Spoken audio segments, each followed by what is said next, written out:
في رجب وشعبان بلغنا رمضان خيركم من تعلم القرآن وعلم الحديث। আজকের এই 2025 সালের দাখিল পরীক্ষার্থীদের বিদায় অনুষ্ঠানে উপস্থিত আছেন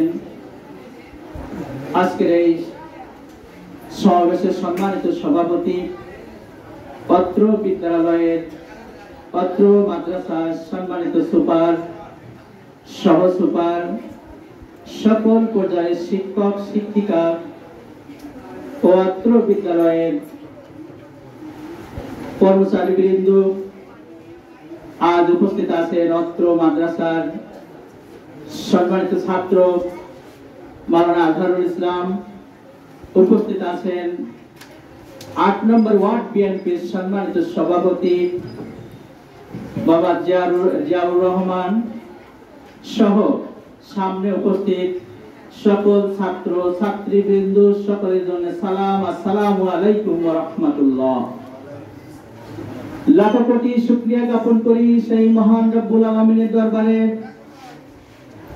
এজন্য যে মহান রব্বুল আলামিন এখানে ছিল ধানের ক্ষেত, আখের ক্ষেত, সেই জায়গায় একটি অত্র এলাকার সর্ববৃহৎ ধর্মীয় শিক্ষা প্রতিষ্ঠান দাখিল মাদ্রাসা প্রতিষ্ঠা করার সুযোগ দিয়েছে। সেই মহান আল্লাহর দরবারে শুকরিয়া, সবাই বলি আলহামদুলিল্লাহ।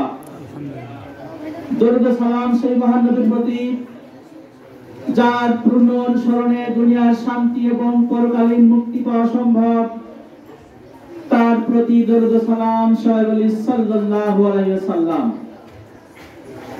সমবেত ছাত্র ছাত্রীবৃন্দ, আজ বিদায় অনুষ্ঠান।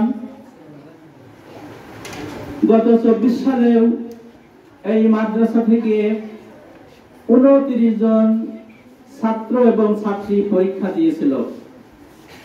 সেখানে আল্লাহ তাআলার ইচ্ছায়, শিক্ষকদের সহযোগিতায় 28 জন ছাত্র এবং ছাত্রী সেখানে কৃতকার্য হয়েছিল। শুধুমাত্র একজন ছাত্র অকৃতকার্য হয়েছিল। এটা আমি এলাকার পক্ষ থেকে শিক্ষকদেরকে অশেষ ধন্যবাদ জানাই যে সুন্দর একটা রেজাল্ট আল্লাহ তাআলার ইচ্ছায় গত বছর আমাদের দাখিল পরীক্ষায় আমরা করতে পেরেছি। এবার 23 জন ছাত্র এবং ছাত্রী পরীক্ষার্থী আছে। আমি সকলের কাছে আহ্বান জানাবো, আজকে বিদায় নিয়ে সকলের কাজ হবে সুন্দরভাবে লেখাপড়া করা। কারণ যখন পরীক্ষা শেষ হয়ে যায়, সকল মাদ্রাসা এবং বিদ্যালয়গুলোর রেজাল্ট দেওয়া হয়, তখন এলাকার যারা সুধীজন আছে বিভিন্ন রাজনৈতিক মহলে খতিয়ে খতিয়ে দেখা হয় কোন বিদ্যালয়ে কতজন পাস করেছে, কতজন ফেল করেছে। তা আমরা আমাদের গ্রামের একটা দাখিল মাদ্রাসা, আমি আশা করব যারা আজকের এই বিদায় অনুষ্ঠানে বিদায় নিচ্ছে, আগামীতে দাখিল পরীক্ষা দিবে, সকলেই আল্লাহর ইচ্ছায়, শিক্ষকদের সহযোগিতায় ভালো একটা রেজাল্ট হবে। অত্র এলাকায় আমাদের সকলের কাছে আমাদের মুখ উজ্জ্বল হবে। তো আমি সকলের প্রতি উদাত্ত আহ্বান জানাবো। আর আল্লাহ তাআলা বলেছেন, আমি একটা ছোট্ট আয়াত তেলাওয়াত করেছি, কাল কিয়ামতের ময়দানেও বলা হবে, পড়ো তোমার আপন কর্মের রেকর্ড, আজ তোমার নিজের জন্য তুমি নিজেই যথেষ্ট। আবার প্রথম যেদিন ওহী নাযিল হয় সেদিনকেও বলা হয়েছিল, আল্লাহ তাআলা শিখাইছিলেন, ইকরা বিসমি রাব্বিকাল্লাযী খলাক। এই যে ইকরা শব্দের অর্থ হচ্ছে পড়ো, পড়ার বিকল্প নেই।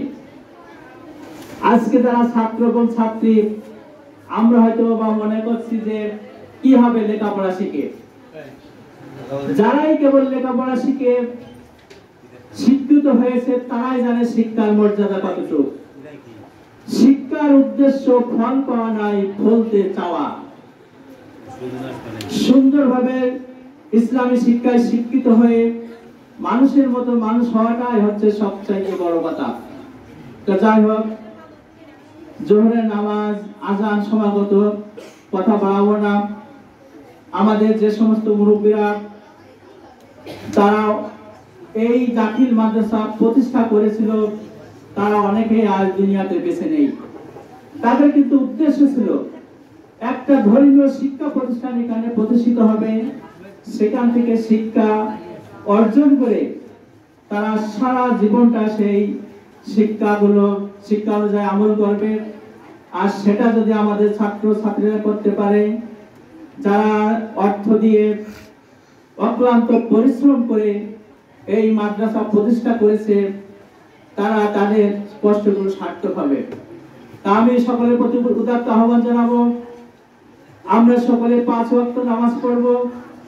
আল্লাহ রাসূল বলেছেন, তোমাদের যদি কিছু প্রয়োজন হয় তোমরা কারো কাছে হাত পাতবে না, কোনো লোকের কাছে চাইবে না, একমাত্র আল্লাহর কাছে চাইবে, সেটা যদি সামান্য একটা জুতার ফিতেও হয়।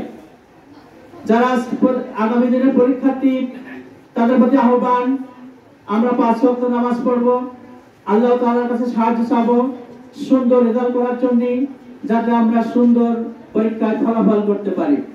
তা আমরা সকলেই ছাত্র ছাত্রীদের জন্য দোয়া করি।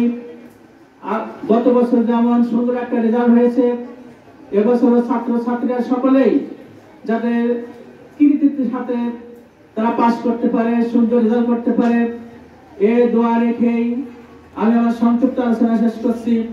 আসসালামু আলাইকুম ওয়া রাহমাতুল্লাহ।